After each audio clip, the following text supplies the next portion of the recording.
ताजा खबर। नरेंद्र मोदी के 75वें जन्मदिन पर सियासी नियमों का खेल। क्या बदल जाएगा भारतीय राजनीति का चेहरा? नमस्ते, मैं रवीश कुमार। आज का दिन भारतीय राजनीति के लिए एक बड़ा मोड़ हो सकता है, क्योंकि आज प्रधानमंत्री नरेंद्र मोदी 75 साल के हो गए हैं। वही उम्र जिसे कभी मोदी जी ने खुद सक्रिय राजनीति से रिटायरमेंट की सीमा बताया था। लेकिन सवाल यह है कि क्या यह उम्र मोदी जी की प्रधानमंत्री की कुर्सी का अंत लाएगी, या फिर यह खामोशी किसी बड़े सियासी बदलाव की तैयारी है? या शायद वो नियम जो मोदी जी ने बनाए थे सिर्फ दूसरों के लिए थे और अपने लिए नहीं। 2014 में जब नरेंद्र मोदी ने पहली बार सत्ता की बागडोर संभाली थी, तब उन्होंने 75 साल की उम्र को नेतृत्व की अंतिम रेखा घोषित किया था। उस वक्त लालकृष्ण आडवाणी, मुरली मनोहर जोशी जैसे दिग्गजों को मार्गदर्शक मंडल के नाम पर साइडलाइन कर दिया गया। संदेश साफ था, अब युवा नेतृत्व का दौर शुरू होगा। उस समय मोदी जी 64 साल के थे, उनके पास 10 साल का वक्त था। शायद उन्होंने सोचा होगा कि इस दौरान बहुत दर्शक मंडल को बड़ा दे करते हैं, कुछ बदल जाएगा। लेकिन अब वो दशक खत्म हो चुका है और 75 साल का वो नियम आज उनके दरवाजे पर दस्तक दे रहा है। मगर यह नियम कहीं नजर नहीं आता। 2014 में एक और नियम आया था, कोई भी मंत्री अपने निजी स्टाफ को 5 साल से ज्यादा नहीं रख सकता। इसे नैतिकता और पारदर्शिता का प्रतीक बताया गया। 2019 में जब मोदी जी दूसरी बार सत्ता में आए तो बाकी मंत्रियों ने अपनी टीमें बदली, लेकिन मोदी जी की टीम वैसी की वैसी रही। सवाल उठता है, क्या ये नियम सिर्फ दूसरों के लिए थे? मार्गदर्शक मंडल का किस्सा तो आपको याद ही होगा।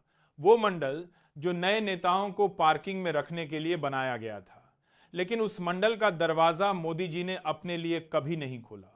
उसकी चाबी हमेशा उनकी जेब में रही। आज अफवाहों का बाजार गर्म है।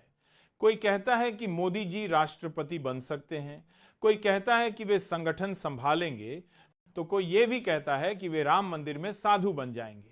लेकिन मोदी जी की सोशल मीडिया टाइमलाइन पर इस बारे में एक भी शब्द नहीं। वही मोदी जी जो हर छोटे बड़े मौके पर ट्वीट करते हैं, आज खामोश हैं। इस मौन के पीछे सियासत की गहरी चाल छुपी है। गृहमंत्री अमित शाह मैदान में उतरकर कहते हैं कि संविधान में 75 साल की उम्र में रिटायरमेंट का कोई नियम नहीं है, यानी वे मोदी जी के बनाए नियम को ही हवा में उड़ा देते हैं। ये वैसा ही है जैसे कोई बच्चा कक्षा में होमवर्क की शपथ ले और बाद में उसका दोस्त कहे कि किताब में होमवर्क का जिक्र ही नहीं था। आरएसएस की नाराजगी भी अब छुपी नहीं है। मोहन भागवत और कई वरिष्ठ संघ नेता साफ कह चुके हैं कि नियम सबके लिए बराबर होने चाहिए, ताकि नेतृत्व परिवर्तन की परंपरा बनी रहे। लेकिन मोदी जी की नागपुर यात्राएं और उनके मधुर बोल हर बार संघ की नाराजगी को पिघला देते हैं और नियम हवा में उड़ जाते हैं। जनता अब तंज कसती है कि यह 75 का नियम तो सिर्फ दूसरों के लिए था, मोदी जी के लिए नहीं। पार्टी के अंदर भी इस दोहरी नीति पर गुस्सा बढ़ रहा है। वो नेता जो इस नियम के चलते किनारे किए गए, मन ही मन जल रहे हैं। सवाल उठाते हैं कि अगर हम पर नियम लागू हुआ तो मोदी जी पर क्यों नहीं? लेकिन मोदी जी जानते हैं कि जब तक जनता का वोट उनके साथ है, कोई बड़ा नेता कुछ नहीं कर सकता।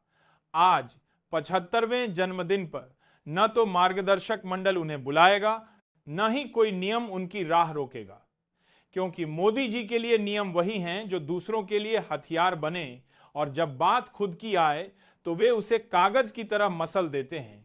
यह कोई साधना नहीं, बल्कि ठंडी, सटीक और सोची समझी सियासत है। सत्ता का वही खेल जहां नियम किताबों में लिखे जाते हैं, लेकिन कुर्सी के लिए अपवाद बनाए जाते हैं। मोदी जी का 75वां जन्मदिन कोई अंत नहीं, बल्कि उनके सियासी इंजन को और तेज करने का बहाना हो सकता है, क्योंकि यही असली नियम है, नियम सबके लिए सिवाय मेरे। सवाल अब यह है कि क्या आज सिर्फ तारीख बदलेगी या भारतीय राजनीति का चेहरा भी बदलेगा?